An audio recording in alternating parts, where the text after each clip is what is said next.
meeting to order. We begin this gathering by acknowledging and celebrating these traditional lands as a gathering place of the first peoples and their ancestors who are entrusted to care for Mother Earth since time immemorial. We do so respecting both the land and the Indigenous people who continue to walk with us through this world. Today, the county is committed to working with Indigenous people and all residents to pursue a united path of reconciliation. Our first motion is for the adoption of the minutes, moved by Judy and seconded by Jerry. Sorry, agenda. Agenda's first. Yes. Oh, sorry. I lied. It's an agenda. The motion is that the agenda for the September 2nd, 2025 meeting of the Governance Review Committee be adopted. Questions or comments? All those in favor? Carried. Any disclosure, pecuniary interest, and general nature thereof of any item on today's agenda by any member of council, of committee, sorry. Seeing none, we'll note that in the minutes. Moved by Fred and seconded by Judy that the minutes of the Governance Review Committee held May 6, 2025 be adopted. Questions or comments? All those in favor? Carried. Okay, items for business. Continued discussion on the County of Frontenac procedural bylaw review. Jeanette, take it over. For sure. So I'm just going to have Amy pop up on the screen. Basically, the comments that have been received by members of the committee that were sent to me as the clerk, as well as some of the other items that staff have noticed or gone through on the bylaw. So the first portion of this is just by amendments that have been suggested by committee members. So the first one there is regarding 13.2, and they're looking at Fairmount Home being a committee of management versus a committee formal board.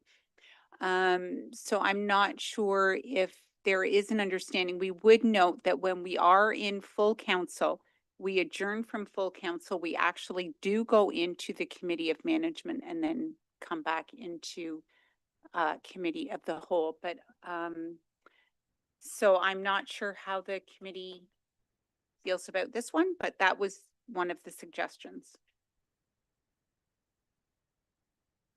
In there, you say the meeting could be afterwards? If it were a separate meeting. Yeah, like a separate. So, okay, Jerry and then Judy. I think it's okay the way it is. However, I think it's okay the way it is. However, I think we need to be aware of what's happening. The recent experience at EOWC, we're highlighting some of the issues. There's a new bill coming, and the bill in its draft form basically could assign or allows for the assigning of fines or leveling of fines against even a volunteer board of directors, and you can't get insurance to be covered.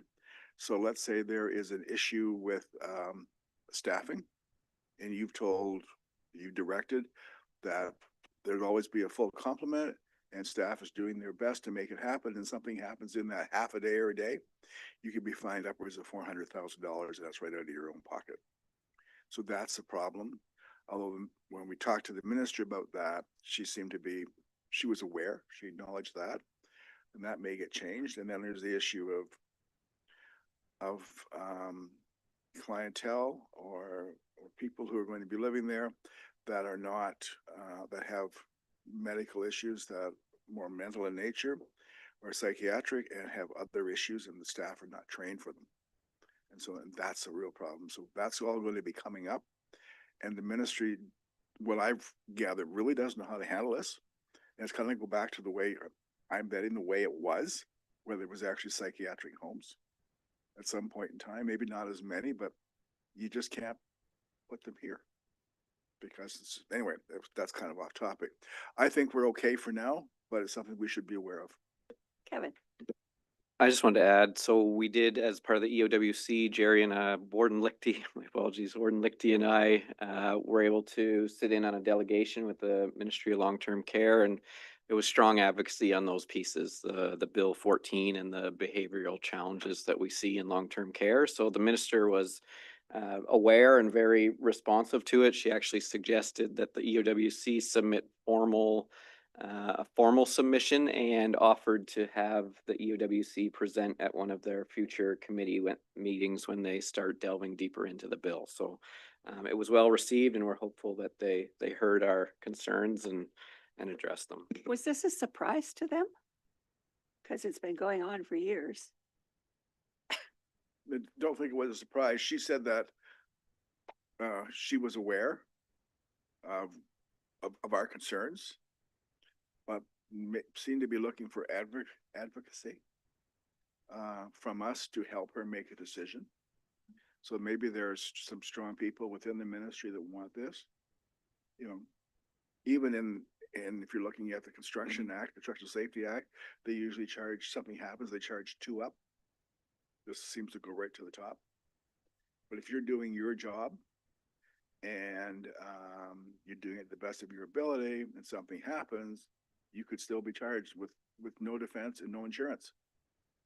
So that's what, you know, that was the point we were actually making, and she was very receptive to it. But at the end of the day, being receptive doesn't mean it's going to change. True. Judy? Yeah, I'm still in favor of having this as a separate meeting and ensuring that the education is provided to all the council members that are part of that board. In part because of the responsibilities that the warden has just outlined, but even beyond that, the ordinary responsibilities of a long-term care facility are not well understood by many board members, and one incident that is significant can bring us into a very critical light. And more than that, the residents and the management deserve to have the proper governance of a management board, and it's not just about receiving the reports, it's about scrutinizing and asking the right questions to make sure that we are making good decisions. And as this council has discussed before, whether or not this dated facility may eventually need to have upgrades, I really think there should be a very good understanding of what the current responsibilities and obligations are, so that it will help us make wise decisions in the future. And that, so from my perspective, even trying to just crowd it into a regular council meeting is a disservice to the responsibilities. We don't have roads, water, sewers, and other things that many upper tiers have to look after, but we do have that facility and 168 souls that count heavily on us, as well as the staff, without a lot of support from the city of Kingston that in water and sewer and basic running. So I really think that we should take care of that. And apparently it's 128. I'm sorry. I'm jumping up more all the time. Just a comment, many years ago, probably 5 years ago, I had to go to a training on being a board member of the home. And that training was, it seems to me it was a couple of days. Maybe whoever hasn't had that training would need to get it. And I'm sure that it's still available. None of us have, because the new act, Fixing Long-Term Care Act, is an entirely new act. So we all need to have the formal training of it. Well, my training was when we changed from the way we used to be to this model. So I think it's the training that's out there. So I think we need to look into that training and see if we can get that for folks. Jerry? So I'm going to agree with Councillor Greenwood Spears to the point where I think we need to spend, the way it's structured now in a council meeting to me is okay. But it's also very easy to kind of gloss over. It's an item, it's, you know, it only takes 5 minutes to go through and run to the next item, and we can get out of here earlier and everything else. And that's not the way it should be, because it's getting more and more serious. It always should have been, and I still think we're doing okay. But we're coming into an area where we're going to end up spending, one way or the other, a lot of money. We're putting the wheels in motion to actually do that. And I think it's, if we're going to go to a separate meeting, then do we have enough information would we have enough content to create that An meeting? agenda. Because I don't see that happening yet. A lot of the stuff that's happening now tends to be, well, we have to fix this, we have to fix that. Our home runs extremely well, and you can get written up for just patient on patient and nothing you can do about it. Or you fill out a form the wrong way and you get written up for that. Like I've had Susan and Kevin have spent a lot of time with me on this and I really appreciate it. And maybe we need a half a day or something where, or even a couple hours on hearing about the responsibilities to give it a higher profile. But at this point in time, I don't think we need to take it out and create a separate meeting. That's just my opinion.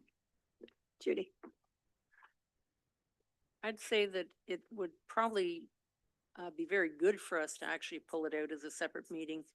And as it was highlighted, the Eastern Ontario Wardens Conference had an insight as to what's coming down the pipe one way or the other from the provincial government. But the reality is it's also what our staff are having to deal with right now. So in any future planning, we can actually become leaders, or at least make the business case for superior funding for dealing with some of these challenges, whether or not the legislation gets put through or not. The reality is the higher risk is always there. And in the past, the average age in that was the defining factor for long-term care. And that people say, oh, well, they're 82 or they're 85 or they're 87, et cetera. But what we also have is no younger age limit either. So when we're talking about behavioral issues that can be quite significant, it can not only put them at risk, the staff at risk, and everybody else. So I think we need to get our heads around this quicker and be part of the solution of what we propose for ensuring the safety of everybody along the line. And we could become leaders in it. But more than that, I do think that we need to have enough training so that everybody understands the seriousness of this role in long-term care. Jeanette just told me that there was training sent out to us in 2023. So that's correct. So in January of 2023, there was a training webinar, a special LTC webinar that was sent out to members of council. I can get from Susan who actually attended, because we would have sent an email out. If you're interested in attending, please let us know and we would register you. So that was the special LT long-term care webinar for municipal councillors that was being held on February the 15th. And then again on May the 8th, May the 11th, there was another one that came across our desk, and that was the executive report from Advantage Ontario. And we were offering, it said to determine if council would like to review the demand on long-term care board of governors and leadership training. So those things would have gone out to council, and I can certainly get from Susan who actually registered for that, but there is training that is provided that we offer to members of council. Jerry? My last comment. This is more to what your position is. From what I gather, Fairmont Home, under Susan and Kevin's directions and so on, is really a leader in among the various long-term care homes. Susan's on top of it. She knows what's happening. She's advocating for a lot of the stuff behind the scenes we don't know. But I think maybe we need to just leave it where it is, but assign it a more intensive priority. So the rest of council understands just how serious this is. And maybe we need a 10-15 minute presentation from Susan, as maybe not the next council meeting, but the one after that. Somewhere she's asking for budget money or something. But it's got to be really serious, even though it always was, but the impact could be much greater. And then we're also to the point where we're going to have to start thinking, maybe not this council, but certainly the next one. What are we going to do? Are we going to replace the home? Are we going to just rehab the home or whatever? There's so many. Kevin and I spent a long time talking about this on the way back from the AMO conference. And, we filled an hour and a half or almost an hour and a half just talking about the various possibilities. And it's like, how many balls do you want in the air? And you're not going to catch any of them. So someone's got to start thinking. It may be down the road 10 years or 15 years, but we got to start now. So that's my 2 cents worth. I'm done. Okay, Fred? Yeah, I think the training, like I would have missed all that. And, it might be an oversight on my part, but I think if we have stuff like that directed to us, that it should be a little bit more clear that we should participate in that. Okay, so I agree. I think the training needs to be done. So Jeanette will send that out to everybody. That training. Sorry, that training has already been done. It was provided through Advantage Ontario and There must the be a other webinar place. someplace. we can- yeah. I can follow up with Susan to see if the webinars were recorded, that those who didn't attend could take them. And we can also follow up with Susan as well if there's any other potential webinars coming up that counselors can take. Okay. Judy, I think it should be mandatory training. It shouldn't be optional, and that for the seriousness of this. And just to give you a comparison, at the Southeast Health Unit, it's every 2 years mandatory in that for the board members, because there's 3 acts that govern us, and you need to get in your noggin, and that for the responsibility in this particular act that it's ongoing, and that in their changes that are coming along, the training really is crucial so that you stay safe, and we think the best possible manner in making even suggestions to the minister maybe of how to fix things, but we need to know what our responsibilities are. okay. Jerry? Well, I lied. I got one last comment. So about a year and a half ago, we were offered as counselors an in-depth tour of the home. I don't know if you went, Counselor Fowler, but I know Counselor Greenwood Spears went and I went. And I was there for about an hour and a half, so maybe a little longer. And it really opened my eyes to the issues that they have. And maybe some of the issues that they think they have, but they really don't. But you're looking at it and you see the responsibilities they've got, and that was really invaluable. And some clientele or our residents are able to come and go and do what they want within reason, and the next one needs so much care, and they're balancing those on a minute's notice. And it's, if nothing else, that should be done for every counselor, and we should all have to go. And maybe it's not this council once again, but certainly the next one. The incoming one. Yeah, definitely. Okay. And I agree that we leave it as it is now, but we have Susan come and do more in-depth presentations. I don't want us to get into the situation where we are trying to run the home. She does an excellent job. She's got the ministry regulations right that she pays attention to them a lot. So I think at this point, the training and her coming to council is 2 things that we should recommend from this. Judy doesn't quite meet everything that you want, but I think we're getting there. There is a role that the province has dictated that municipalities have, and that is for the management board of this. So it's not about trying to dictate operations, but it's certainly about governance of the operations. And from my own perspective, because I do know how to find the reports on the Ontario website, I do the comparison of the homes in the area, and that sort of comparison is valuable in that. And I can say that that's why I ask so many questions that I do when we get reports, and that I do the homework because I know how to find the homework. But we should all be aware of where that homework is, because it's the first thing that the lawyers will pull. Well, and again, staff know how to do that. I don't need to do that. They're going to give me a report. I trust what they do. And if there's an issue, they're going to bring it to us, and then we're going to question them. Anyhow, I think we've talked this one to the point that we have some resolution. One thing that Jeanette did mention to me is that staff cannot force council to do anything as far as training, but I think we can strongly recommend that every member of the council coming in take the training, and maybe the existing council for the next year and a half take the training if they haven't. We as governance should be able to pass a motion that goes before the rest of council that makes a recommendation that this becomes part of the mandatory training. We can make a recommendation, but there really isn't mandatory training for council. There's suggested training. We can recommend it. And it will be in the minutes that we recommend, strongly recommend. I don't think so.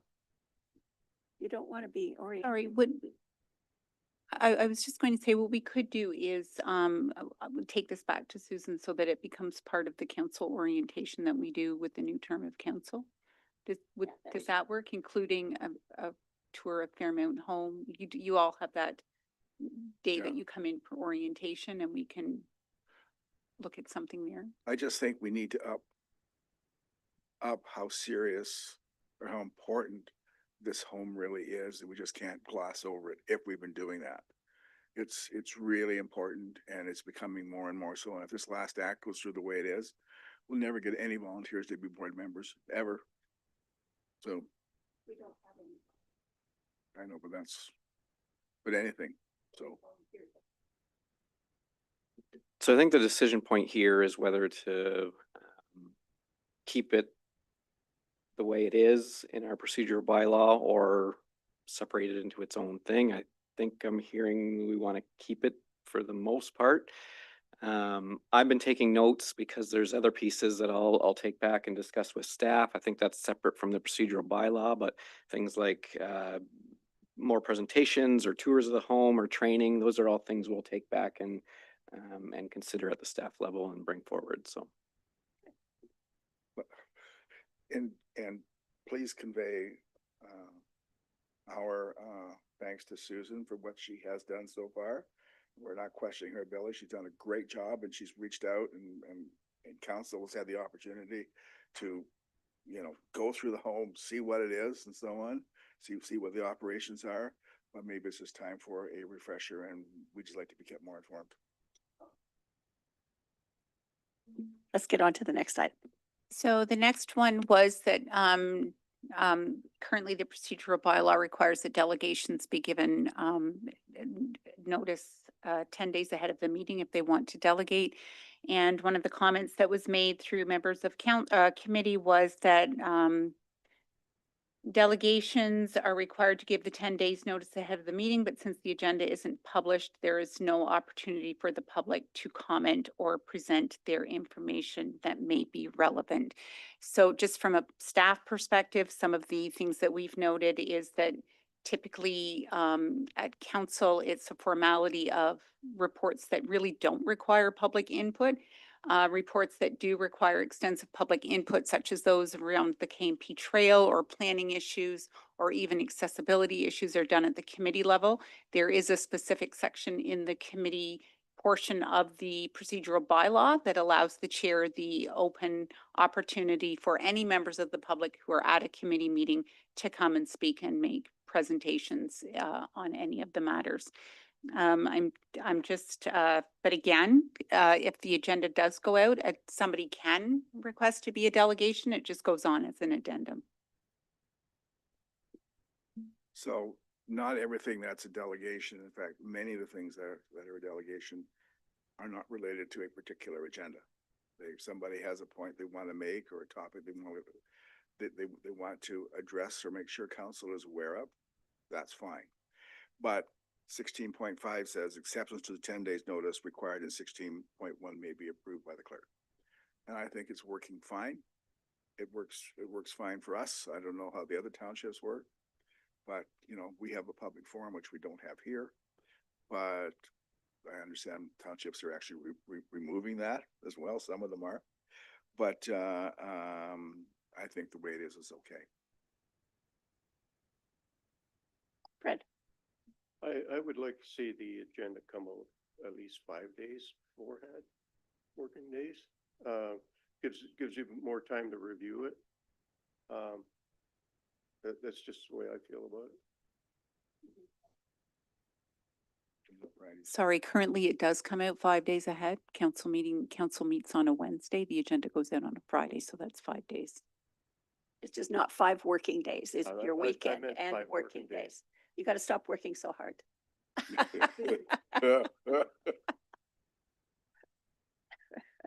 Okay, so that one is all right. Judy? Yeah, no, I still think that there's a challenge for transparency in that when we require them to make contact in that regarding getting on the agenda 10 days ahead, and we haven't even published the agenda, so they may not know that something of interest is coming up. And it's nice that the clerk can, you know, allow for that to get added in still is great, but I'm just thinking it ties into the other aspect later on where it talks about being able to go through 1, 2, 3 for readings at one single meeting for something other than confirmation bylaw. And that it, in reality, it ends up limiting the transparency and the ability for the public to make comment on what we might think is, you know, just deficiency in that because it's gone through planning and everything else. But this might be their final kick at the can too, and that to get it on record. And it can be used as too quick of a tool for democracy. And I don't see why doing at least a breakup of 2 meetings, and that would allow the public to at least have the foreknowledge, okay, first and second reading's been done on this particular issue. Now I know about it and I want to come to the next meeting that to make my 2 points in there. I really think we need to slow down the process a bit. It seems too fast, and especially when we don't even have an agenda published and they don't know and they have to apply 10 days ahead. It just doesn't pass the smell test for me for transparency. You do realize there's not a lot of interest in stuff that we post unless it affects them directly, and then everybody has a comment. But how many comments do we get? Trails, we get lots. So in terms of the trails, we do get a lot of public participation, but again, those reports go through the Planning Advisory Committee and they're vetted through the committee first. Typically, things that come to a council meeting in terms of a report are really day-to-day things that require council's approval, such as entering into agreements for whether it's funding or whether it's an agreement with a certain company for a service. Those are typically what are the types of reports that come to council. And in terms of the bylaws, which is going down to the next one, that's fully council's prerogative to do 3 readings over 1 meeting, 2 meeting, or 3 meetings. Just keep in mind that again, those bylaws have already been vetted through a report process. We never just bring a bylaw on unless it was an oversight, and it would slow down the wheels of government, so to speak. So if we're looking to sign agreements or give somebody access over the trail, we're slowing down the process when we extend it over 1, 2, or 3 meetings. Jerry? So on the delegation issue, if you go down and you look at 16.7, there's a maximum of two delegations. We have very few delegations other than we would like some extra money at budget time and so on. We hear every now and then on the medical side or whatever, but that's typically what it is. We don't have a great number of members of the public coming and making a delegation or a presentation to us. And usually when they do, it's not related to an item on the agenda. And usually we're just receiving that information. We're not making a decision on it. We could, but generally don't. As for the bylaw, you have the readings 1 and 2, and then if you postpone 3 to the next meeting, what's happening in between? Are we going to reopen that particular item and then rediscuss it a month later? I understand the point about making sure we don't have a smell test issue, but at some point in time, we have to get the business of the county done. And if we're talking about an agreement that is like worth, $10 or something, or very, very small, and it's a no-brainer, boom, boom, boom, we're done. And any counselor, the members of the public could talk to a counselor, and that counselor could object and could bring or ask to have that 3rd reading delayed, or can bring that point back up again. So, or it comes up during the discussion at the meeting. Because I assure you, the members of the public aren't afraid to contact us and say, we have an issue, what are you going to do about it? If in fact it's contentious, we would probably only do 2 readings and then put it forward for the 3rd reading at the next meeting in order to receive comments. But again, most of our stuff is housekeeping. Kevin. Just to note, we also, for larger projects, significant initiatives, we have our Engage Frontenac page where we actively seek input from the public as well. Now, depending on the topic, we don't always get a lot of feedback, but even for something like this, the Governance Review Committee, we do have a whole Engage Frontenac page set up for the public to submit their input.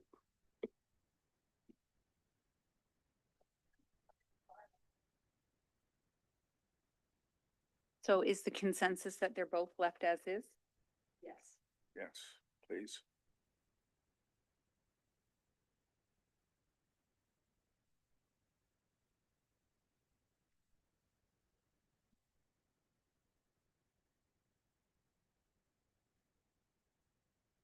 So the next one was the points of order and privilege would like another review with a view of expansion of steps/considerations process of dealing with points of order, points of privilege. So wasn't really sure about that, so we're just leaving that open for discussion.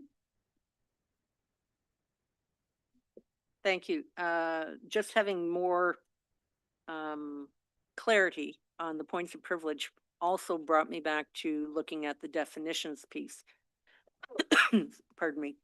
And they are sort of related in that when I was looking at the definitions and that we're missing a motion to suspend as a definition, and that's mentioned later on, as well as a motion to reconsider. And to me, making sure that we have a bit more clarity around the points of privilege that would stop discussion or even, call the question, that we need to have a bit more clarity as to when that can actually be done. And that, because when someone comes forward with a call to question in our procedure, and that it says everything stops and you immediately call the question, but it doesn't say when you can actually make that call of the question, because could be used abusively in that after one or two have spoken and then somebody decides that they'd like to call the question. There needs to be a bit more around the definition and the process, in my view. And the points of privilege and that spoke to that as well.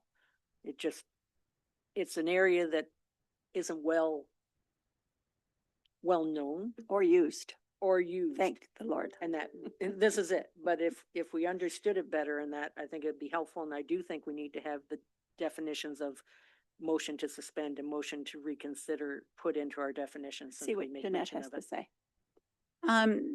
So in terms of the points of privilege or point of order, there is a definition for it, but when you slip down to section 7.8, which is actually the points of order and privilege, it tells you then when you can make it. Like if you feel that you have a point of order or privilege, you just raise your hand and the warden should be recognizing you. It's not something that you can only do it at specific times. So there is a section 7.8, 9, 10, and 11 that deal with points of order and points of privilege. Sorry, I can't project it onto the screen. But it does state a member shall ask leave of the warden to raise the point, and after the leave is granted, the member shall state their point to the warden. And then the warden rules on it, and subject to being overruled by council on the vote, the warden it says subject to being overruled by council on a vote which shall be taken immediately and without debate, the warden will rule on the point. And in terms of that, if the member has the opportunity to challenge the warden's ruling, if they feel it's being unfairly done, and the warden's ruling is final unless it is challenged. And if it is challenged, the deputy warden takes the chair and council's decision is final. So there is that section 7.8, 9, 10, 11, 12, 13 that deals with how you go about doing a point of order, point of privilege. I'm not sure if that answers the question. Judy. The question is, when somebody does do the call for a point of privilege, the chair can make a ruling automatically on it without doing a vote to the council. But in the description, it talks about doing the vote to the council. And then if there's an appeal after, then we do another vote. It seemed a little murky in how it's laid out. because I thought the chair was able to rule on it right away. And if the point of privilege says I'd like to challenge that, then it goes to vote to council, correct? I don't think it lays it out perfectly in that order. So that's correct. So the order that it lays it out is that you can raise a point of order or a point of privilege under 7.8. And after you state your point of order to the warden, and then you remain silent until the warden rules upon the point. So the warden rules upon it, subject to being overruled by council on the vote, which shall be taken immediately and without debate. The warden shall rule on the point. So if the warden, so this first step is the warden can rule on the point. Council has the opportunity to overrule the warden's decision, and if the council overrules the warden's decision, the decision of council is final. So first, the warden rules. Yep. If we're not happy with the warden's ruling, whether it's council that's not happy or the individual member, full council votes on the point of order or privilege. And the vote of full council is the one that's final. If it's not overruled by the if the warden's rules and they accept that, then the warden's rule is final. So it goes to the warden and then council. Okay, I'm just looking at this and you're saying 7.8. I don't think it's not right. Yeah. 7.8 is. Oh, hang on a second. Is it 8.8 is 17? agendas. My apologies, 17. For Thank I you have very a much. Navigation pen.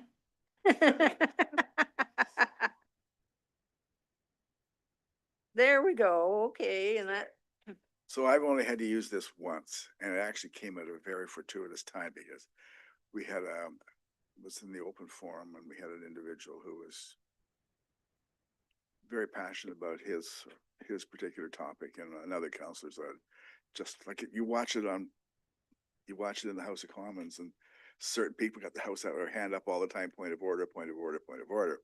And he did, and it was a very easy ruling, and nobody objected. But I think it's laid out very well. I don't see an issue with it. You know, as long as we understand it, it's just really the call of the warden. Or the... Well, remember though, the deputy warden is in the chair, right? For most of this. Yeah, so. It can be used in anything. So if you're in a committee meeting such as the Planning and Dev committee meeting, then it's the chair that rules. The chair would revert to the board. okay, and so the related piece of that is at 18.21, which is a motion to call the question is not debatable and shall be put immediately. We don't have a real corollary when somebody says call the question as to, whether it's been, every member of the council has had an opportunity to speak on the issue once or twice or whatever, but I've seen that abused. And that not necessarily at this council, but I've seen it abused, and that whereas one person might start to speak and then someone says, I call the question, and there has not been an adequate time for debate. So maybe we need to look at that to make sure that we're never caught in a negative situation that way. But that's up to the chair, right? Well, it may not be debatable, but if you have a motion to call the question, if it doesn't necessarily mean it passes. So if there's debate happening and somebody's trying to speak and somebody just inadvertently says, well, I'm going to call the question, the council has the opportunity to defeat that motion and debate continues. Or if council feels that one member is dragging on, then they pass the motion and it's finished. I thought it had to be the chair or the warden to call the question. So, But you're saying a councillor? a member who, it's just, so currently in the bylaw, it states under 18.21, motion to call the question. A motion to call the question is not debatable and shall be put immediately. A member who moved a motion to call the question shall not be allowed to speak to the question again if the motion is decided in the negative. So I think what you're thinking is when debate's over, then we call the question. That's something different. I think this is more when debate is going on and people are thinking it's gone on too long. So I'm just going to step in and I'm going to put a motion to call the question. Okay. What usually happens with us is there's a call to defer. Okay, anything else? This is along the same line. Turn your mic on, Jerry. This is along the same lines, but it's just a clarification. I think it's 7.6 about voting. Because I picked it up as I was reading, and I know it's not on the agenda. But the warden may vote on any matter at his discretion. I know his can mean her, his, whatever, with the exception of recorded vote, at which time voting is required. So if a counselor wants a recorded vote, then the warden, or the deputy warden, could not vote. Oh, they have to. Because it's a recorded vote. At which time voting is required. Okay, Yeah. got it. Thank you for the clarification. Sorry, so I just wanted to, get some clarification on, you were speaking about motions for reconsideration? Yeah, we don't have a definition for motion to suspend or a motion to reconsideration, and yet they're mentioned both later in the document. So I think we need to get back in the definitions as well. Do we suspend? Do we suspend or do we defer? You can- both. In our township, we only defer. Suspend is not. We got, Same with ours. it's in here. We postpone. Under Robert's Rules of Order, they recommend that you do a motion to postpone rather than defer, but, so the motion for reconsideration, there's a full piece on that under section 18.3. It talks about motion for reconsideration, when you can do it, what is debatable on it. Does that help at all? Yeah, I think we just need to have it in the definition. I don't see it actually in 18. No, that's about inclusion in the. Sorry, agenda. 18.30. My goodness. And what were you saying earlier More about coffee how for the brilliant the clerk is? Okay.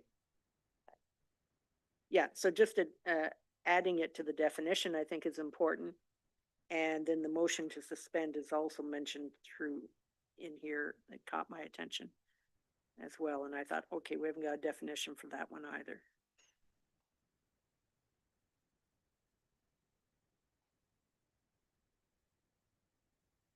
Jerry, I understand where Councillor Greenwood Spears is going, but I'm just wondering if we really need it. Because if you read 1830 and 1831, it's pretty clear what you're looking at. It's not like something just kind of standalone. I mean, if the committee feels that definitions for this should go in, fine. I just don't think it's necessary, but hey, I wouldn't stand against it.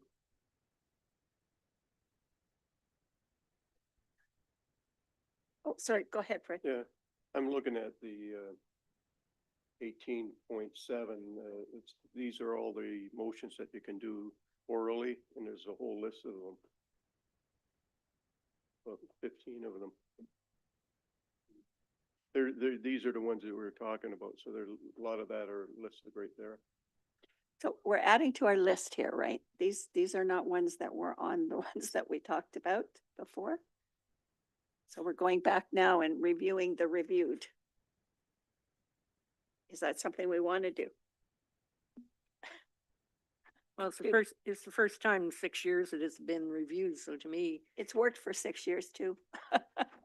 yeah, but it's the first time in 6 years to get reviewed. We might as well, especially when we have verbiage in here that refers to a type of motion and we don't have a definition of what that type of motion is.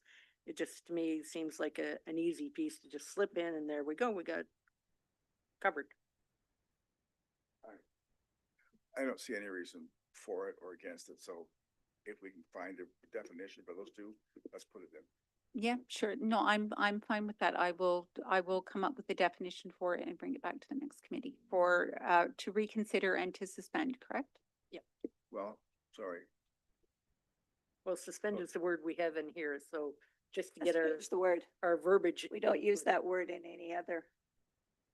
the county though, It's the county. Postpone is what I know, We have a Robert's different rules. word. Do we go by Robert's rules? here we do. Then it's not suspend. Well, then we need to fix our. So verbiage. when I'm looking under, I'd have to. Suspend typically doesn't mean to postpone. It's Suspend is so we use the word suspend or waive interchangeably, the procedural bylaw. So it just suspends something so that you don't have to follow it, so to speak. So for example, when we're coming out of closed session, because we're never sure ahead of the agenda if something is going to be reported out, because we don't know what the decision of council will be, when there is something that's reported out, we suspend the procedural bylaw because the procedural bylaw mandates that we have to give public notice for motions on the agenda. So we've suspended that portion of the procedural bylaw to allow the motion to come forward.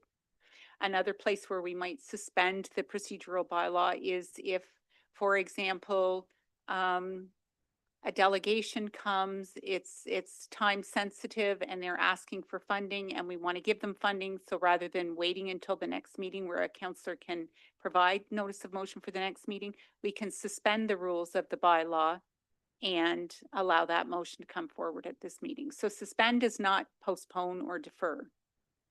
Okay. So it wouldn't hurt probably to define it, if I can. Thank you. Yeah, I appreciate that comment. Thank you. Okay. What's next? So the next one was a comment by council, visit whether South Frontenac should be afforded to my apologies. The next one from a member of committee was to revisit whether South Frontenac should be afforded 2 votes, as it also has closed access to resources of the city. Closest accesses to resources of the city, at least rural or isolated in reality, and has existing agreements unique to the city. I'm not sure what was meant there. I do know under, when we were the Frontenac Management Board, when we were first established, it was 4 members of council. In 2009, after the 2009 election in 2010, it moved to an 8-member council, and at that point, the mayor was afforded 2 votes. I don't know where the original report is, but I'm assuming it's based on weighted assessment simply because of their population. But again, that was just a suggestion by one of the members. Weighted assessment, which means they pay the most into the county. That's correct. So I think they have a population of close to 20,000 and the county population is 29,000. So they're paying quite a bit more than the other townships. But again, it's just the mayor that has that 2 votes. And if the mayor is not present, that is not afforded to the second member of council. Judy and then Jerry. Okay. And I raised that point in that because where it came glaring to me was with the economic development and that because South Frontenac does have agreements with the city. And if you put the 3 votes that their South Frontenac can carry and just get one more township to agree, and that carries the majority of consideration in that for a very important committee. And that, the mayor would count 2 votes on the vote, and then their councillor can come up with the 3rd, and then 1 more. But what it caught my attention is, especially South Frontenac, because it does have stronger affiliation with the city of Kingston, does have agreements in place for advertising and a few other things. I just didn't think that it was the fairest that they would be able to sway it quite that far. But that's where I came from. So I understand why they have 3 votes in total and that the mayor has 2 of those 3. I think I've only seen Ron use it once, or the current mayor use it once, and that was over a fairly minor item. That doesn't mean that another individual wouldn't abuse it or whatever. But we have agreements with the neighboring townships as well, mutual aid agreements or whatever and so on. They're not always economic development. And I don't think that should really, when you're here at council, you're making decisions for the entire county. And at some point in time, the personal bias of your township does find its way into the mix, but generally councilors do a pretty decent job. There's 9 votes total on the council, including 2 for the mayor of South Frontenac. So if the mayor wants to use those 2 votes, then he needs a total of 5. Assuming his second councilor votes with him, that's 3. Then out of the remaining 6 people, they need to have at least 2 more votes. And even when you look at Front Municipal Service Corporation, it's recognized on the weighted assessment as well. So if we're gonna change it here, and I can't see South Frontenac agreeing to this, because I certainly wouldn't, but we have to change a whole lot more. And the other thing to remember is if they pay less, we pay more. Definitely. Brett, did you want to? Okay, so I'm good at leaving it as it is. Jerry, you're okay with leaving it as it is? Brett, okay. So let's not poke that nest. So again, the next one was based on the bylaws, slowing it down, the 1, 2, 3 reading of bylaws to allow better debate and access And I to. think we decided to leave that unless it was something contentious, and then a counselor would stop at the second reading and ask for the third reading to be postponed or suspended. Okay. 3 business days. Yep. 2-0. So the other one was don't pass bylaw in one meeting except for confirmatory bylaw. Okay, so that's the same. Yeah, as the one above it. I think we're gonna leave that as is. Are we gonna have it articulated that the process can be slowed by a counselor asking for the third to be delayed one meeting? So that Like- they know that there is an option that way, instead of just, I think we can tell them that. well, this is sort of the policy and procedure, and that maybe if we had a line in there saying, any bylaw can be delayed by one partial meeting should a concern be raised by a counselor. And agreed by 2/3 of the counselor or whatever. So during the reading of the bylaws, so first and second reading, historically, first reading puts the bylaw on the floor, second reading opens the bylaw up for debate. You pass 1 and 2. When third reading comes up, which is a separate motion, at that point, any member of council can say, I would like to move a motion to defer third reading to the next meeting. The motion gets the vote of council, yay or nay. If it passes, then it goes to the next council meeting for third reading. If it doesn't pass, then we continue on with third reading. So any member of council has an opportunity to move amendments and motions like that. And we know that, right? Jerry? We're supposed to know that. So I've started thinking our time is coming to an end. So the next council, when we do the orientation training, we should make sure that that's included if it isn't already. So council does understand. I mean, they hit you so much comes at you and you're looking at your own township, plus you're looking at these combined meetings with this particular organization, and you might remember 10% if you're lucky. So it's just, that could be added to the time. I don't see any benefit putting it in here. Okay. First time a contentious bylaw comes up, it'll get used. All right.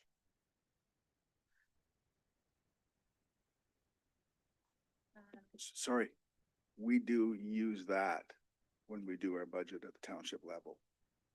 And, and I will, when it comes back for the final reading or the final adoption, if there's a contentious item, I will ask council if they want to reconsider that. And generally, they've had a couple of days to think about it, and it no longer is an issue. So anyway. So just to that point though, when we're doing budget, those are in separate meetings, right? So everything is really discussed before it even gets to council. Okay. So the next one was under section 2.20, which is notice of meetings shall be given by posting the agenda on the county's website. And again, that is on the Friday. There was just another comment that would still like to see 3 business days where possible, but if it's too confusing for committee members, understood. We get all full agendas 5 business days in advance of SEHU, including committees, and it helps us, including our non-municipal board members. So again, council agendas do go out 5 business days ahead. because they always go out on the Friday. If it's a committee meeting, typically PDAC is on a Thursday, so they're getting it more than 5 days in advance. This committee would probably be the only one that's not getting it that far in advance. And as my comments there, appreciate what this health unit does, but they do not have to post them publicly. They do not have to be open to the public. We do. So that's why we post them in advance like that. It is a public meeting at SEHU, just to be clear.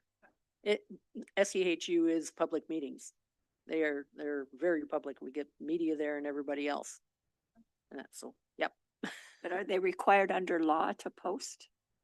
Which They're we required, we're required to be public, and our policy and procedure needs to be transparent. So we actually do that for 5 days. And that's part of our policy and procedure, but we follow the guidelines of the Municipal Act for the most part. But those are definitely public meetings. If we have a closed session, it's under the same rules as Municipal Act. Okay, all right, let's go on. PDAC. So under PDAC, this is Schedule B2, so the terms of reference, last paragraph, refresh and educate, CIPs, clarify.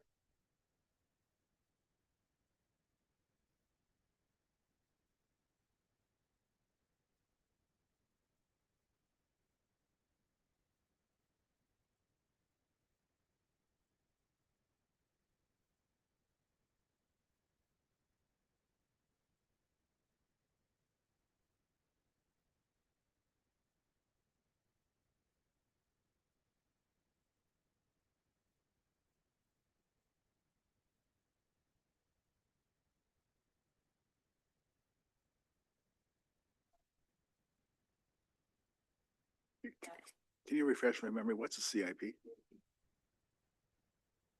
We have them. Well, we did too. It came from the county. Now we've continued on with a much smaller pocket, but we still refill it every now and then, and it's a bone of contention in every budget. So.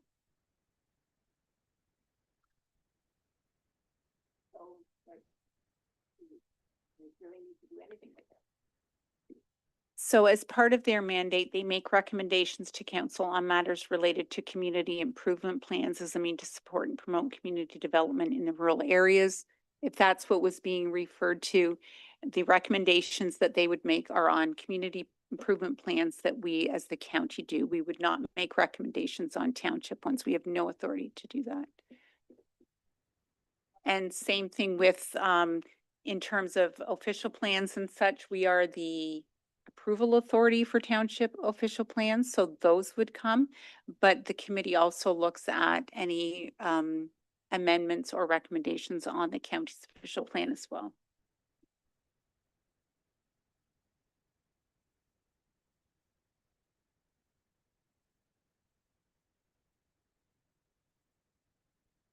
So Schedule C, KFLNA is now a SEHU. Yes, we will change that with the community's permission.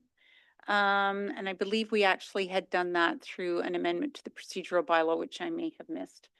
Housing and Homeless Advisory Committee seems confusing as the 2 and 1 year terms for housing and poverty. So again, my comments on that, that's a City of Kingston committee. I have no control over the number of times they meet or what they discuss at that meeting. That's just a City of Kingston committee that they invite us to put a member on.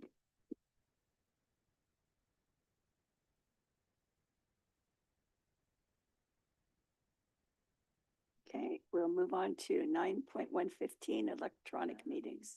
So Section 9.15 is expand exceptions to include family health issues.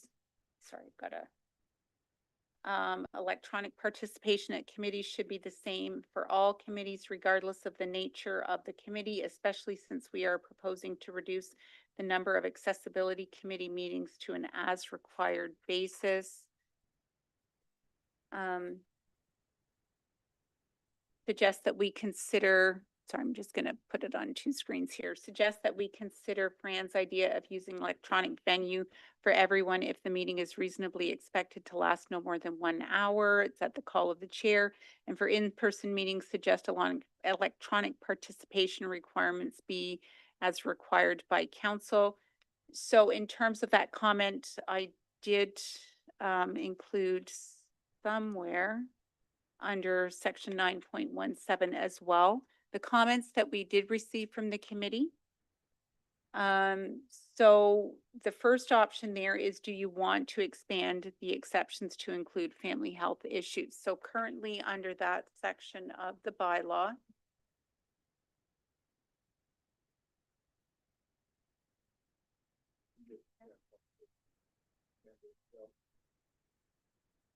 Expand point 3, a member is ill, injured, or on parental leave.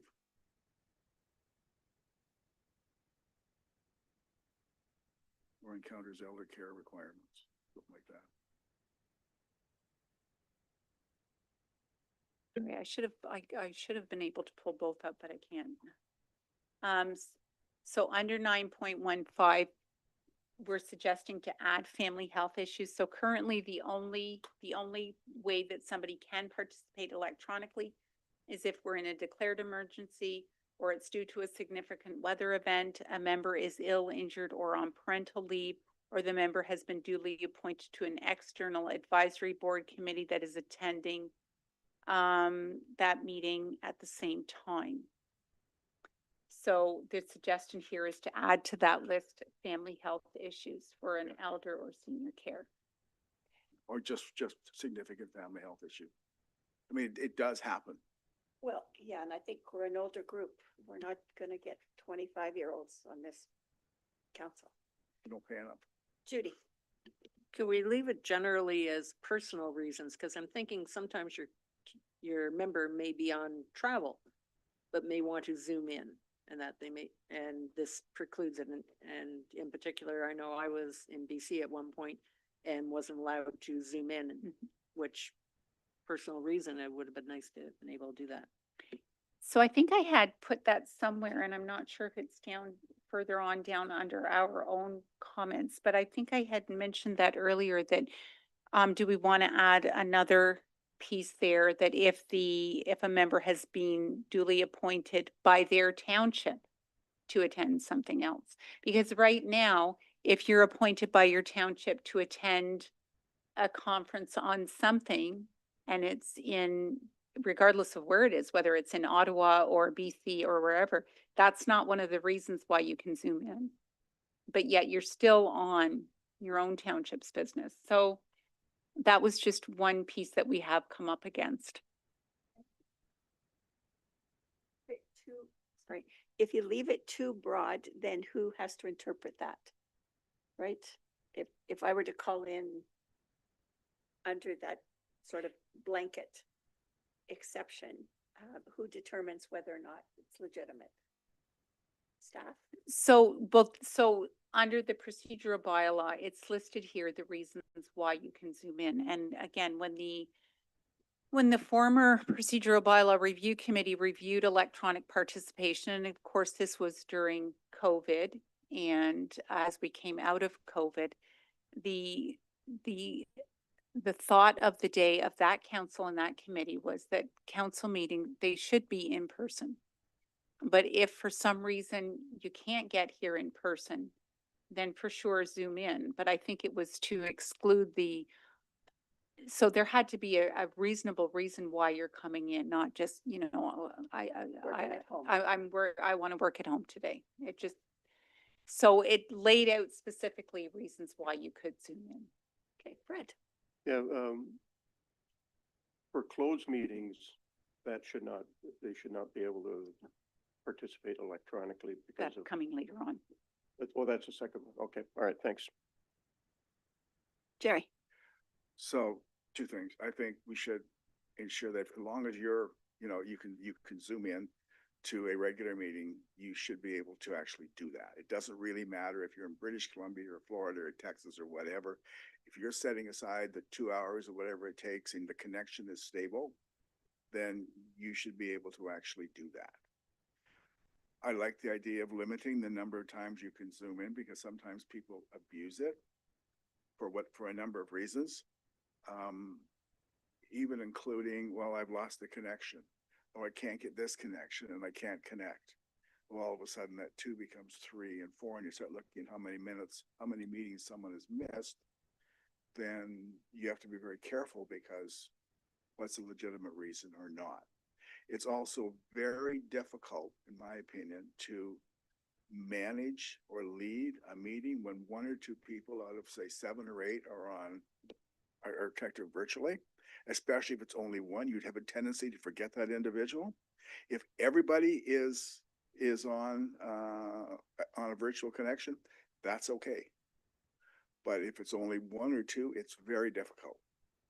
But that's really up to the individual as far as I'm concerned. And I would never want to hear, well, you ignored me. Well, I'm sorry. It's your choice. I have a different opinion when it comes to electronic versus closed meetings, but Okay. So I'm not sure what the consensus here then is.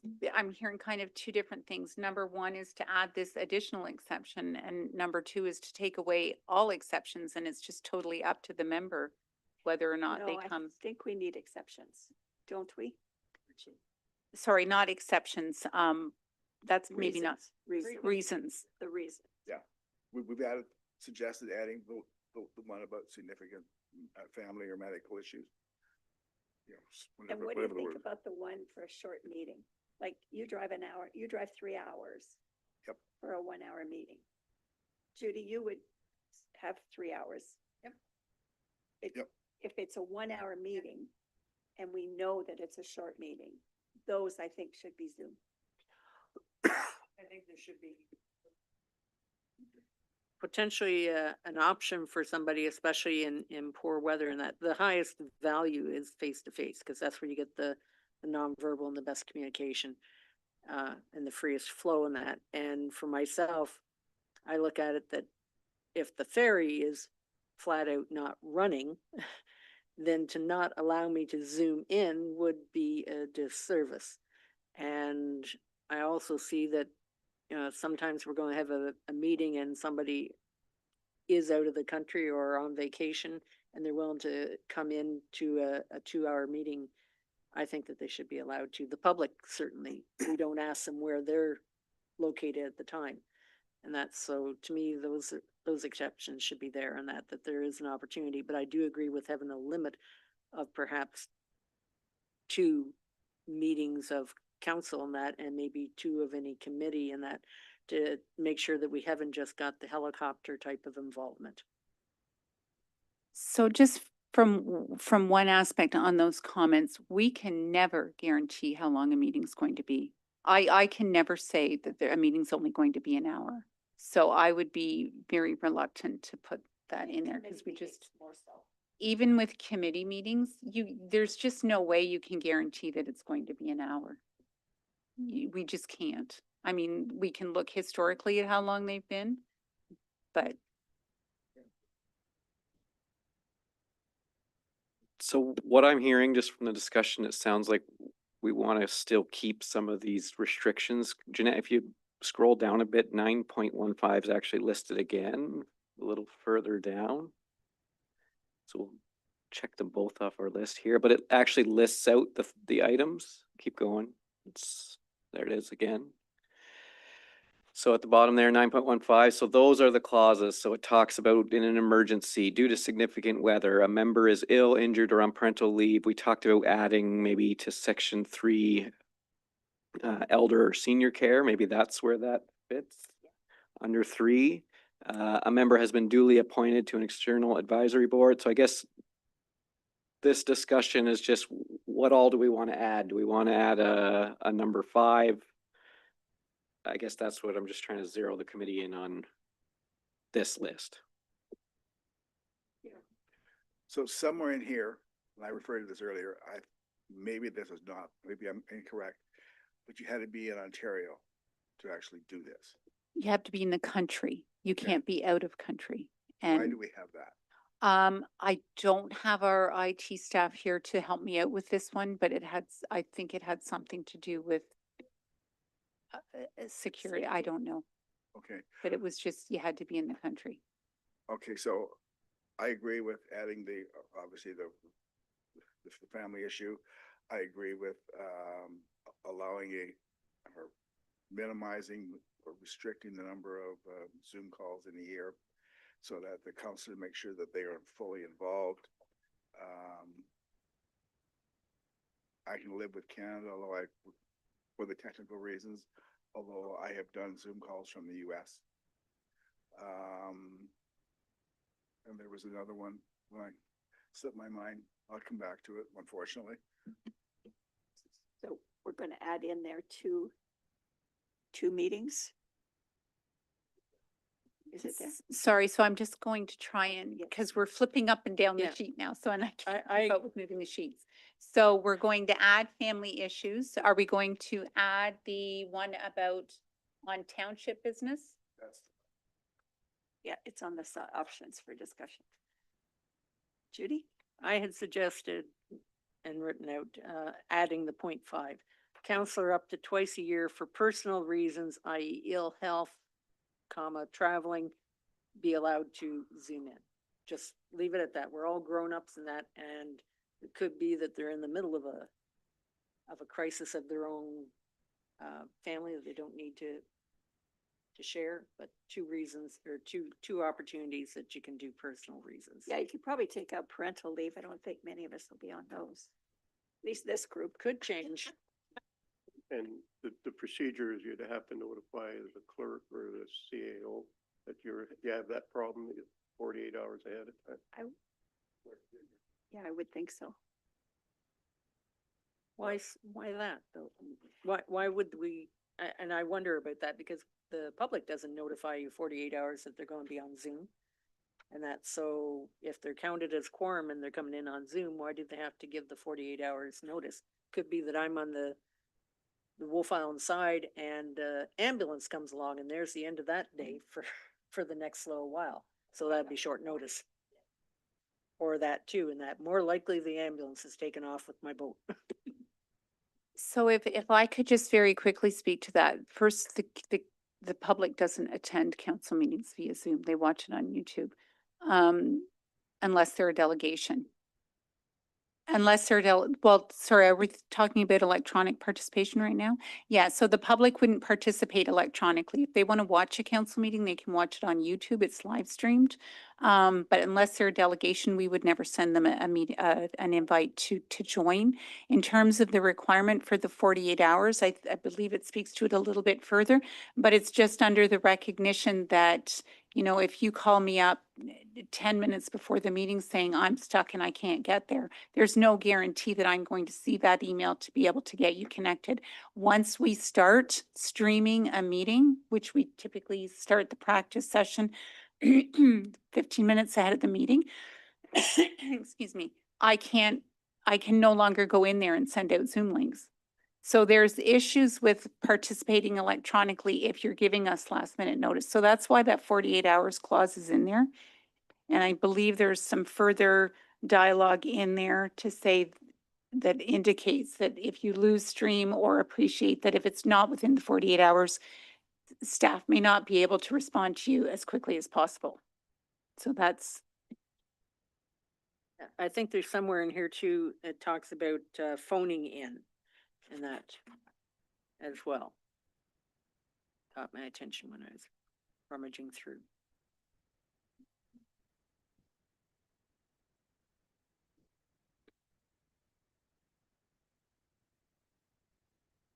so the phone is phone in option is the same as you phone in through Zoom.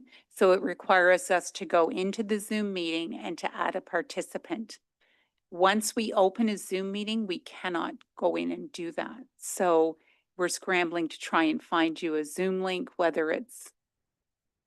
So there's just, that's the reasoning behind giving us 48 hours. If the ferry's not working that morning and you're calling us at 8 o'clock, there's no issue with us getting you that Zoom link. But if you call me at 5 to 9, I'm scrambling, I can't get you one, and I'm likely not going to see your email either. At the same time, once you get north of probably Titchburn, let's call it Charlotte Lake, so that applies to three of us for sure. The weather can be really bad. You're up at 7 o'clock, you're gonna leave at 7:30 to be here for 9 or 9:30. There's absolutely no way. It's, you know, just not worthwhile taking your life in your hands. As long as there is somebody, and I would appreciate, without having to say this, I know that you and your other staff would make reasonable, undertake reasonable procedures to see that we connect, but that 48 hours, I think, has to be a little bit flexible. I understand the counselor should respect what the process is. It's 40 hours in advance. I know I'm going to be away. This is how I'm going to connect. Bang, bang, bang, bang. But it's that last minute stuff that we have to make sure that we have included here. And we sort of do, but We'll try to give 48 hours, but if you follow up the day before and say, I don't think I'm gonna be there tomorrow. That's fine. what can we drop the 48 to 24? We drop 48 to 24. And that's just out Just trying of to respect. think. Yeah, because we don't typically have meetings on a Monday. Then The only thing I'm thinking of is if you notify us on a Sunday, we're not going to see, like, if you notify us Sunday morning, am I going to see it Monday morning at 10 o'clock? You don't check your emails on Sunday? I hope not. But it's, right disconnect. it's the very same as 48 hours notice for missing a doctor's appointment or a dental appointment, or even now, some of them are 72 hours for a hotel reservation. Like, come on. You know, Yeah. you want to rent the room again, so. So that provision does say 48 hours notice to which, unless extraordinary circumstances apply, to which a member will advise the clerk as soon as possible. So that provision is already there, recognizing that due to constraints on staff, the member may be admitted late to the meeting. So There you go. I think That's it is good. covered.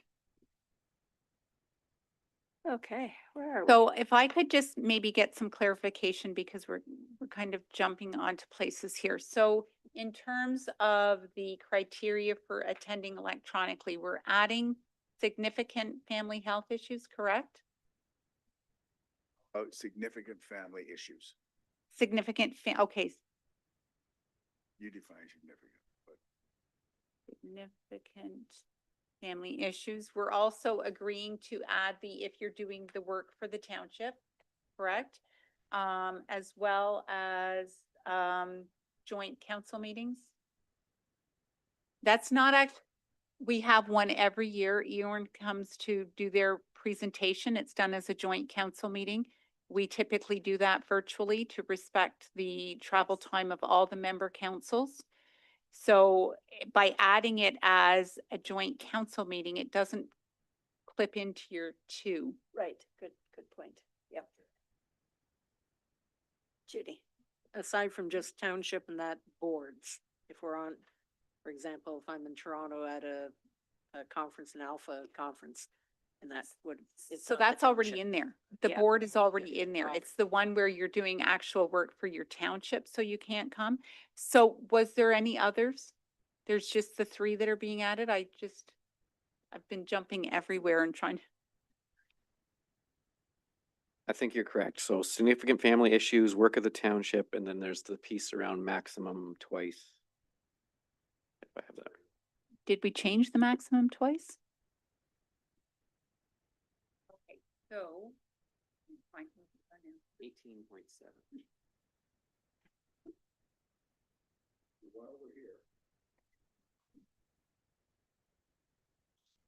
while we're here we're in paragraph 9, electronic participation. North Frontenac has just changed their procedural bylaw to require all closed meetings will be in person.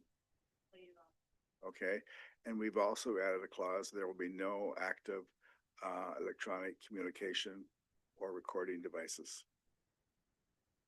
Because we've had In closed or in any meeting? closed. Right, it's pretty hard to stop someone from, having a cell phone on their desk. One county, when the counselors walk in, they're required to put their cell phones in a box at the front door. We don't do that. But a closed meeting, I think South Frontenac is the same way. It's just experience. It's got to, in this day and age, in this society we're in, it's got to be really difficult or more difficult to become a political representative, especially at the municipal level when somebody wants their lane plow or someone wants this or that. And people get very passionate about their issues, and maybe they should be at times, but sometimes that passion gets channeled through the wrong methods. There's just really quickly about the electronic devices. I have Bluetooth with my hearing aids, and I have a device that I can pin on somebody, and I will hear it clearly through my hearing aids through the Bluetooth thing. And so that's another electronic type thing that's available that we have to be aware of. Okay, Cell phones and, anyway. it is 10:20. Judy's leaving at 10:30. I'm just lost. Give me 1 second to. You're find out. lost. We're lost. 18.7, yeah, a little further At down. the bottom. One next page. Okay, so 18.7 motions introduced orally, the recess. Do we really need to take a 10? Oh, sorry. Recess. So the comment was, do we really need a debate to take a 10-minute recess? Can the warden or deputy warden simply declare a recess? My comment was that the warden and deputy warden can declare a recess. However, section 18.7 allows any member of council to put forward that motion. I have no issue with that. No, let's leave that one. And then again, the next one, bylaws support current procedure of reading, however, could shorten the process by including all 3 readings in one resolution. No support for extending the 3rd reading. So as I mentioned earlier, first and second reading, first introduces, second opens it up for debate. If you do all 3 readings at the same time, you remove any opportunity for debate. And it's actually at this point in time, because the mayor of South Frontenac, who is given 2 votes, is only given those 2 votes in council, not in committee of the whole. So if committee of the whole is where all the work, so to speak, takes place, and he may have voted against something, but it's only 1 vote. So he's able to pull a bylaw from 3rd reading to vote against, and it can actually flip a decision.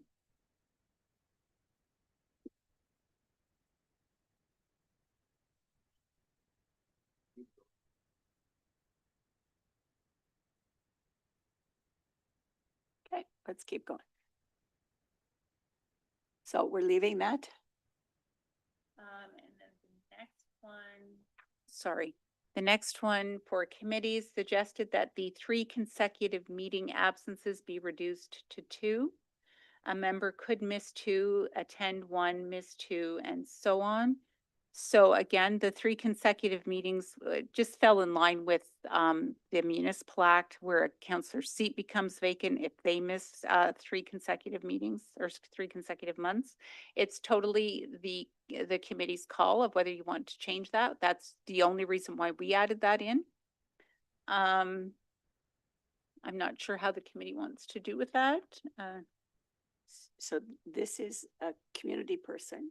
Yes, so this is under the committee's bylaws, so a community member. We've only had it happen once where they've actually missed meetings, and I did reach out to the member, and it was just due to accessibility issues and health issues. They were just not able to. Right. Okay. The other comment there was, what if the member is a counselor, and either way, it appears that the responsibility lies with the clerk. Is this delegated by counselor? Or does it need to be? They could resign. I think I cut you off there. But again, it's a counselor. It would be the same for a counselor or a public member when you're on an actual committee. Council's different, but if it's a committee, that's what it goes if you miss 3 consecutive meetings. So we want to change that to 2? At one point in time, I probably would have said yes, but I can live with the 3. Okay. Judy? I think 2 is actually good, because by the time you get to 3, the accessibility committee only meets 4 times in a year. Library committee again, very sporadically. I Well, think if you're library's missing three, pretty regular, I think. you should not be there, period. So I think two should be a limit.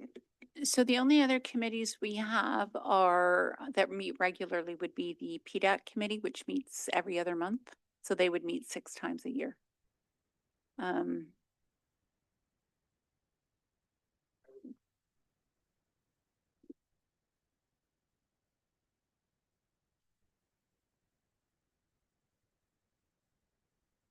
I did. My apologies. I would hate to change this requirement during this particular council because these committees are already in place and whatever it is, if we're going to change it, it should be done at the next council, early in the next council. People, when we're setting these minutes up or these committees up, people know this is the requirement. I don't think we should change it retroactively. So other than the typos, which haven't affected us so far, our recommendation, even during the last comprehensive procedural bylaw review, was that this new procedural bylaw does not come into effect until the new term of council. So this will be really the new term of council. Okay, so are we okay to leave it at 3? Or do you want to change it to 2? Leave it at 3? Three is okay. Okay, so we'll leave it at 3. If there are problems, we can come back and, or the new council can come back and relook at it. Okay, administration committee. So this one was a suggestion, suggests membership should be restricted to the 4 mayors.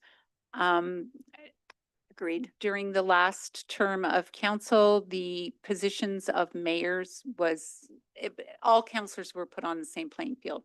And they removed the piece of, only the mayors could run for warden or deputy warden. They removed the mayors can only be doing these committees. If you restrict the administration committee to just the mayors, then you risk the likelihood of the warden or deputy warden not being on that committee, and that committee does the CAO performance appraisal. Jerry. Yeah, other than that last point, and I think this might have been my point or my comment originally. The 4 mayors represent 4 townships. And yes, the councillors are an important add-on. They represent it as well. But the mayors, because of their position, know this much when a councillor knows this much. It's just the way it is. And especially when you're hiring a CAO and doing the review of the CAO, I think that should come from the highest level possible. Because that position is so important. I mean, if we make an incorrect hire, and to Kevin's point, we have not done that, we've done quite well, but we could have hired somebody and find ourselves a year later trying to terminate that individual. And that could cost us a lot of money. And even if you make a bad decision and you hire somebody, I just think that could come back to haunt us as well. I just think that should be at the 4 mayor level. Warden doesn't have to be part of it, just that I'm going to say it, even though I really don't mean what I'm saying here, I guess, is that the power lies with the 4 mayors. Or the greatest responsibility lies with the 4 mayors. We get back to council at our level and we mess it up, we're the ones that are going to hear about it. Could we change that to say the 4 mayors, and if one of those mayors is not warden, that the warden be invited? Judy. I think we're sort of skirting around the other elephant in the room, and that is the highest level of this council is the warden spot. And the same logic for the administration committee, to me, goes to the same logic for the position of the warden. The fact that it was changed in 2019, I don't think was the best move. And that I think that the warden spot should be retained within the 4 mayors. But that's my 2 cents on that. So when they changed this during the last term of council, their philosophy was that the position of warden or deputy warden should be based on the ability to do the job, not just because of the position that you're given. That was just their philosophy, that it should be ability-based and not position-based. Jerry. In my particular case, I'm thoroughly enjoying the position of warden now. But I will never do it again, not because I don't think I can do the job. I think I can do it quite well. but I have other issues that don't allow me the time to actually do that. So that's probably the reason, and not everybody's cut out to be at the warden level. And that's the way I started thinking when I first started, like, this may not be what I should be doing. But I'm glad I stuck with it, and it's really worked out well, at least I hope it has. But anyway, not every mayor may want to be a warden or a deputy warden. So I was a little surprised to see that any one of the 8 of us could be warden, but I can live with that. I think it's okay. Before it was, you're the warden in year 1, you're the warden in year 2, you're the warden in year 3. I kind of like the float, but back to the administration committee, I still think it should be the 4 mayors, warden or not, form part of this committee. But form this committee. Okay, Fred, what do you think? I agree with Jerry. I think, like myself, I don't think I'd want to be, the warden myself. I just don't think I could do the job. So that's my opinion. Okay. I said 4 times that I would never do it again, maybe even 5. But now I mean it. Okay, so we're gonna leave it as, oh, go ahead, Kevin. My only comment, and again, it's in line with some of the pieces that Jeanette provided in the staff comments. So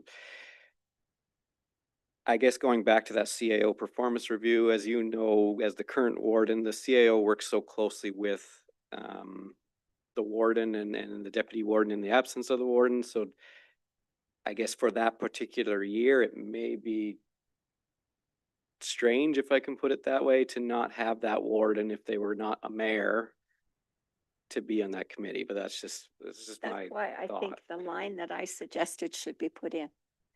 If one of the 4 mayors is not the warden should be invited to sit in on this committee. How it should automatically become a member of the committee. Yeah. For that year. And furthermore, I'm just thinking back to the policies and procedures around that process, and it involves the warden providing an update to all of council. Like, the warden's woven into that process. Not to say that that couldn't change, but the warden's a very important role in that perspective. So two pieces. The warden is automatically ex officio of any committee. So That's true. they can still Non-voting. come. Ex officio is non-voting.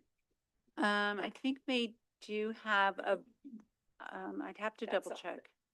But I think they do vote, but, again, the administration committee looks after other things as well. I believe they look after nominations when we have, at the beginning of the term of council, because our, appointments to committees are 4 years. So they look after all the nominations, public, applications to sit on those committees. They look at a few other things as well. So it's the committee's call to recommend to council. So What do you want to do? Just leave it? We know he or she is ex officio? Fred, I think, Deputy Warden Saunders is doing a good job.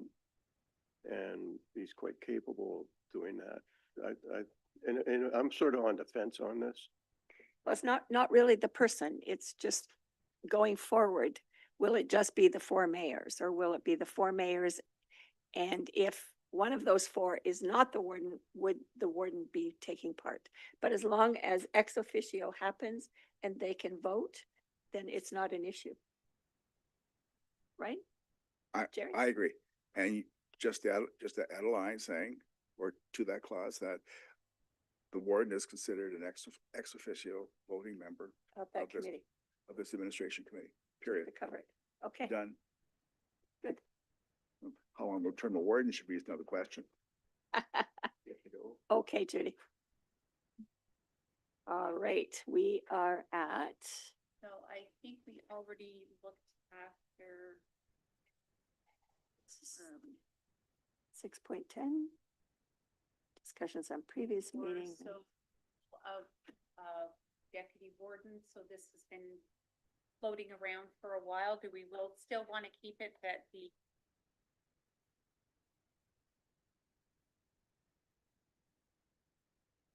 oh, sorry, I've done it again on the mic.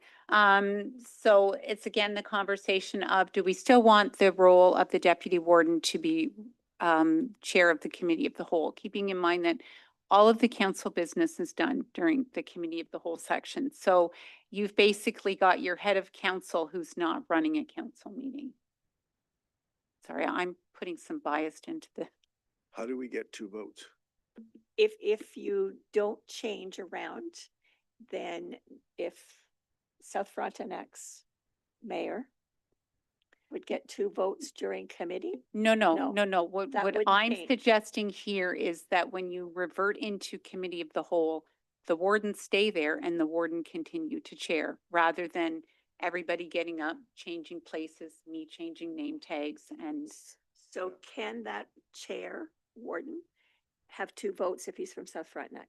no, because During you're committee. still in committee of Okay, the so whole. You're that- still in committee of the whole. That does not change. It just, all that's changing is that the warden is running the full meeting rather than flip-flopping between warden and deputy warden. I personally think this position of warden is underused. I really do. At the table. Well, everywhere. Oh, really? Okay, you know, it's like Kevin has done, I can't speak for when you were a warden or Councillor Vanderwall was a warden and so on. But in my case, Kevin's had me out doing X, Y, and Z, and I've appreciated every minute of it and so on, and learned a lot. But, you know, there are things that going to, like, I'm opening open farms on Friday and so on. I don't know if that's a typical warden's job or not. I think the warden should be, well, probably is exactly. And the warden should be bringing more information back and so on. It's not a black hole. Somebody who wants to stand for warden or allow the name to be stand or to take the position that was offered to he or she needs to know what they're getting into and what's being discussed at this particular level. Because right now it's only something that's exceptional comes back. And I'm not advocating that I'm going to do this for the rest of the last 2 months, but I really think we need to consider if the warden can be used a little more effectively. And I don't like this musical chairs game that we actually play. I understand it. Then let's change it. You what? Then let's change Let's it. change it, done. I'd like to see the warden run the whole meeting too. The only positive that I see is it's good training for the person coming up to be the next warden, but you learn by the seat of your pants in this business. And why should that person be any different? Especially when you're at field because there's 13 other or 12 other wardens there. And there's and out of those, there's at least 2 single tiers. So you go in there, and it's really intimidating because a number of these people are in there for 2 or 3 or 4 years, or they've been reelected a number of times. And you're a first-time warden out of a small municipality compared to some of these. And it takes a while to start saying, no, I count as much as anybody else does. And I can't fault our bureaucracy here. Kevin does a great job, and the support given by Amy and before her, Brianna and so on has been amazing. So, you know, it's just like trying to fit in, have a voice at the table, and you do eventually find your voice. But I think the deputy warden should be more involved, like the warden, like I haven't, but I think maybe you've done it in the past, but I think the warden should be keeping the deputy warden more involved. And if the warden can't go to something, then the deputy does show up. We would do it at our own council meetings with our deputy mayors or deputy reeves, whatever you want to call it. But we don't seem to do that here. I don't even do it well with my deputy mayor at home, and I should, but you're right. There should be more communication between the 2, but let's move on. We're going to. so I change would that. just note though, under item C for responsibilities of the deputy warden, it is to meet regularly with the warden to be briefed on political matters such as the work with the Eastern Ontario Wardens Caucus. So that should be happening now. So if it's not, we'll work to change that. Not enough hours in the day. So I Okay, think we nine- did that. I think 9.15 we've already Yeah, addressed, yes. correct? So slipping down to 9.17, and again, these now, we're now into Okay. pieces that staff have pulled out. So 9.17 members may participate electronically in meetings up to 2 times per year. A member of council may request permission if they need to meet more. So at the last meeting, the committee asked me to reach out to the committee members, the PDAC and the Accessibility Advisory Committee, because again, they're not paid. They're doing this on a volunteer basis. And so I reached out to both of them. The comments that they had provided was attached to the report. In terms of PDAC, the members would be fine either way, but they support the bylaw being amended to provide more flexibility to give them more than 2 times per year. Under the Accessibility Advisory Committee meeting, the limit of 2 times per year creates a barrier for most of them, and you would have to resign if that were the case. So those were the comments that were received by the committee. Again, do we want to provide a little more leniency to committees? So that's the call of this committee and council to, if we want to update them. I have not been paying attention or following this recently, but depending on this committee's recommendation to council, we will certainly need to start following it next year, and we could see some resignations. I think the accessibility committee should have the option always of electronic. I think that way we'll get more representation from folks that may have a mobility disability. Jerry? I agree, but I do think, if possible, the inaugural meeting should be in person, and after that, virtual call is great. And the only reason I think up front is it's nice to know who you're talking to other than through a computer screen. That's the only reason. And maybe even considering going to different communities and having them all come here. That makes it very difficult for us because we live stream our meetings. So I would have to carry along equipment with me to do that. So to move meetings makes it very difficult. Or go to townships that have the technology. I would need to call on the township clerks to run the meeting for us because I'm not aware of your technologies. So as long as the township clerks are willing to run the meetings for us, that's, We have techie guys. You know, we have county techies. Yeah, I know. I'm in favor of that, you know. Just a suggestion. Okay, let's move on. So before we leave that, Yes. is that all, like, are we saying, or are we agreeing that the inaugural meetings in person and the rest of them can be virtual? Is that okay, or are we just gonna say they can all be virtual? It's whatever your desires are. I can put in, If possible. we can always do, for the inaugural meeting, it is the desire of council that it be in person, recognizing that Yeah. there shouldn't be an issue, but are we just doing this? Am I hearing correctly? We're just doing this for the AAC and Yeah. not PDAC? Yes.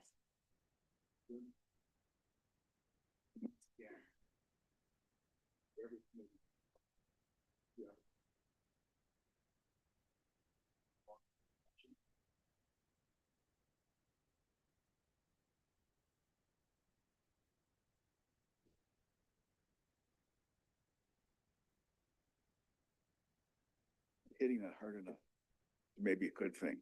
I think it only should apply to the accessibility committee. Okay, what's next? Okay, the next one was section 9.16. Consider adding electronic participation will not be allowed at the following meetings.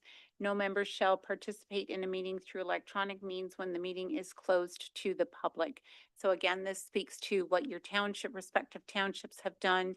I had worked a little bit with James on this because I know South has just gone through their procedure as well. This was one of the things that they had vetted through legal, which they thought was the best option as well. So this would again remove any option to participate electronically in a closed meeting. Agreed? Agreed. Done. Pecuniary. So the next one, pecuniary interest, consider adding where the declaration of interest is made on a matter that is not open to the public. So we're in a closed meeting now. The member shall, in a written statement to the clerk, declare the interest, and that shall be recorded in the minutes during the open session. And I put that in there for ours because we do close session first, or in the next meeting that is open to the public, and that is there in case we're in a closed session. It's taking longer than anticipated, so we shut it down and reopen it at the end of a meeting, then the member would declare at the following meeting. And also to add, a registry shall be kept by the clerk of every written statement made by members of the general nature of the declaration of interest. The registry shall be available for public inspection. So again, this is a requirement under the Municipal Act. It just puts it into our procedural bylaw. Agreed? Jerry? Agreed? So the next one under section 21, under bylaws, consider adding a new section 21.9 that the clerk in consultation with the chief administrative officer may make the following changes to bylaws. So correct spelling, punctuation, grammatical errors, or errors that are clerical or typographical. Alter the style or presentation of text or graphics to I don't include- think you need to go through all of them. Oh, okay. So again, We're good with all those? are we agreement with that? And again, as we've seen here, the first, what was it, 60 some amendments for typographical Yes. errors. Jerry? I have no issue with making spelling changes, grammatical changes and all that, but when you start altering text, I'd like to know what that text is going to be that's going to be altered. Because that, one misplacement, one comma, whatever misplaced, can cause a whole different issue inadvertently. So my apologies. So I might actually make a suggestion here because this is what James had provided me. But what we could add is that the clerk, in consultation with the chief administrative officer and warden, Yeah, would that be okay to add that? And that, that makes sense. You did ask for it. Okay, we finally got through that one. I think so. So just one thing that I haven't addressed that I've just heard in conversation, and I'm just going to quickly pull up the bylaw here to see where it would fall.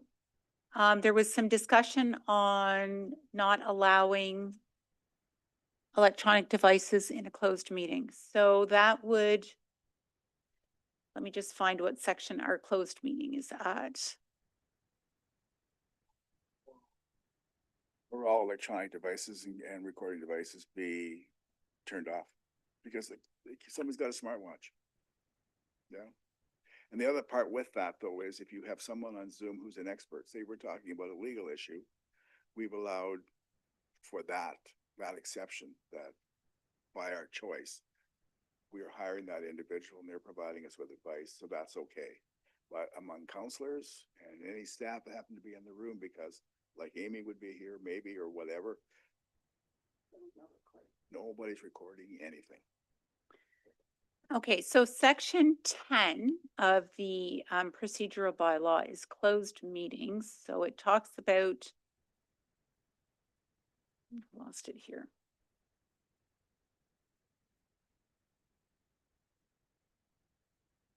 So section 10 is closed meetings. Section 10.1 talks about when you can go into closed, other criteria, timing of closed session, written resolution for closed session, introduction of new business for closed session. So I'm guessing it would probably fall best under, so if we add a new section 10.3 that says, that, and I can come up with some wording to send for the next meeting. So if we add a new section 10.3, which we will call electronic devices. And then we will just add a blurb, no electronic devices will be permitted in closed session unless they are a device that aids in the accessibility of a council member. Does that work? And turned off.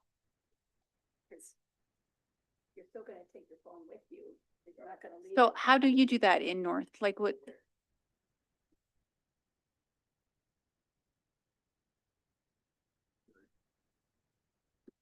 But it could be difficult, but it prevents anyone, could be a counselor or someone leaving a phone in a council chamber, anything. Recording a particular meeting and then giving that to somebody else to use against, for whatever reasons, in a public setting. So basically, you, at some point in time, it does require a little bit of trust. Yeah, but how do you make sure they- Well, we tell them to shut them off. Yes. And not every, like, we're at AMO and here's a counselor from Pickering saying, we have not met in person for over a year. Where's the new provincial code of conduct? Because of death threats, this is one counselor causing this. Death threats, threats of violence and so on against counselors. They're afraid to meet. So we've got a good council here. Everything's great. It just takes one individual and some followers to create a problem. And it's not just us. Other townships are having the same problem. Like the one county, the councils leave their cell phones, turn them off, leave them in a box. You can get them on the way out. You're not that important. So that's my question. Do we want them left in a box? I mean, even if they're in your pocket, if you turn it off, there's nothing to stop you from turning it back on. Yes. We can do that. I have no issue with that. Okay. I don't think anybody would have an issue. Yeah, I 'Cause just- this is. It's gotta go to council. Gotta go to council. We all have to have a certain amount of trust amongst ourselves too. Yeah, but sometimes that wanes over time. Oh, yes. Yes, we've had a number, we've had several issues. And I know other townships have had significant issues, much more than ours. So I'm not sure if anybody has ever experienced this, but I've done it a number of times. My husband's done it a number of times. How many times have you pocket dialed someone? Try dialing 911, pocket dial, see what happens. But I'm You're just, very I'm just excited. saying you can accidentally pocket dial someone and the next thing whoever you've pocket dialed to is listening to that closed session.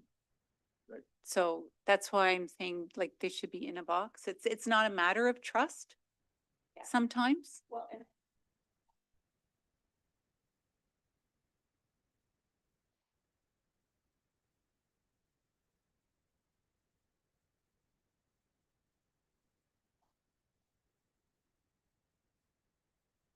We used communication and recording devices.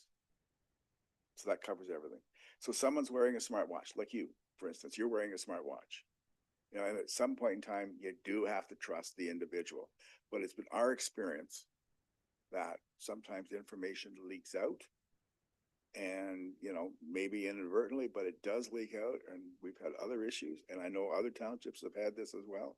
So you do what you can at some point in time. This is what we've done. We've made reasonable efforts.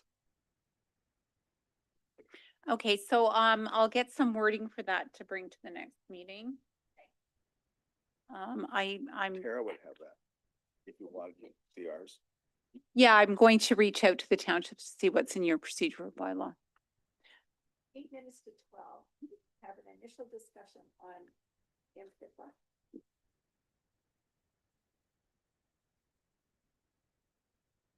So this really is just an information report on some of the policies that we're going to be bringing to you. As it's noted in the report, I am, along with Amy and a couple of others, are attending a session at the end of September on privacy breach protocols.